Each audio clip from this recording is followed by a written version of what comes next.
कांग्रेस के कद्दावर नेता व पूर्व मंत्री अशोक अरोड़ा ने गलवान घाटी में शहीद हुए सैनिकों के प्रति शहीद स्मारक पर जाकर अपनी श्रद्धांजलि अर्पित की और कहा कि आज देश के सैनिक शहीद हुए हैं। भारत के प्रधानमंत्री नरेंद्र मोदी को यह बताना होगा कि चीन की सेना भारत सीमा पर कैसे प्रवेश कर गई और हमारे देश के 20 सैनिक इस झड़प में शहीद हो गए। पूर्व मंत्री अशोक अरोड़ा ने बढ़ते हुए पेट्रोल डीजल के रेट के बारे में कहा कि किसानों का खेती का जीवन डीजल पर जुड़ा होता है और आज केंद्र की सरकार पिछले 20 दिनों से पेट्रोल डीजल के रेट में भारी वृद्धि करके क्या जताना चाह रही है, जबकि देश एक गंभीर महामारी से जूझ रहा है। उन्होंने कहा कि सोमवार को पूरे प्रदेश भर में 10 बजे से 12 बजे तक केंद्र की सरकार के खिलाफ बढ़ते हुए पेट्रोल डीजल की वृद्धि को लेकर रोष प्रदर्शन होगा और उसके बाद राष्ट्रपति के नाम एक ज्ञापन भी दिया जाएगा। कुरुक्षेत्र मीडिया से तुषार सैनी की रिपोर्ट। नाज है अपने देश की सेना पर, हमें नाज है उन शहीदों पर जिन्होंने भारत माता की रक्षा करते हुए अपने प्राण दिए। किस प्रकार से उन्होंने इस देश के लिए बलिदान दिया है, हम उन्हें नमन करते हैं। और आज कांग्रेस वर्किंग कमेटी द्वारा लिए गए फैसले के तहत पूरे देश के अंदर उन शहीदों की याद में दिए जलाकर, मोमबत्तियां जलाकर जहां उन्हें नमन किया गया, उनके परिवार के लोगों के प्रति संवेदना व्यक्त की। और हम इसके तहत सरकार से भी मांग करते हैं कि इस देश की एक परंपरा रही है कि देश के ऊपर कभी भी कोई संकट आया हो, देश के लोगों ने जाति पाति धर्म मजहब से ऊपर उठकर इस देश का साथ दिया। हमें याद है चाइना की वो लड़ाई जब इस देश के प्रधानमंत्री स्वर्गीय शास्त्री जी हुआ करते थे। उस समय उन्होंने कहा था कि जंग शुरू हो चुकी है, देश में अन्न और धन की कमी है। देश के लोगों ने, सभी लोगों ने इकट्ठे होकर जहां अन्न की कमी न रहे एक दिन का व्रत रखना शुरू किया था।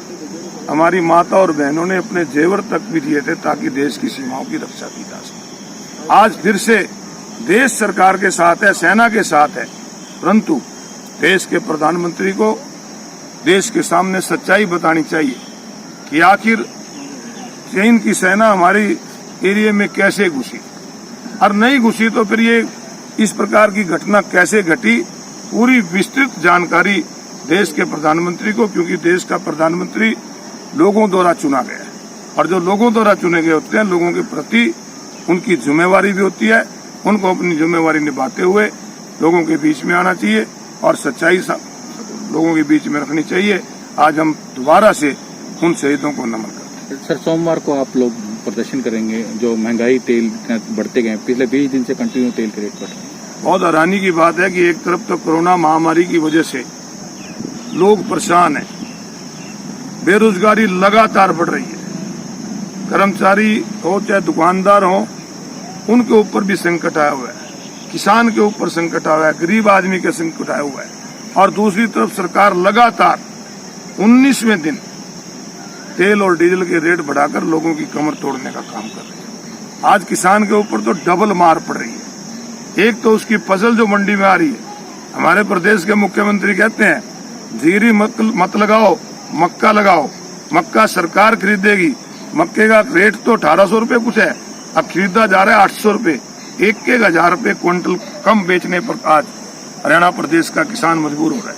फसल उसकी रेट पे बिक नहीं रही, सब्जियों की बुरी हालत है और आज बिजाई का समय है।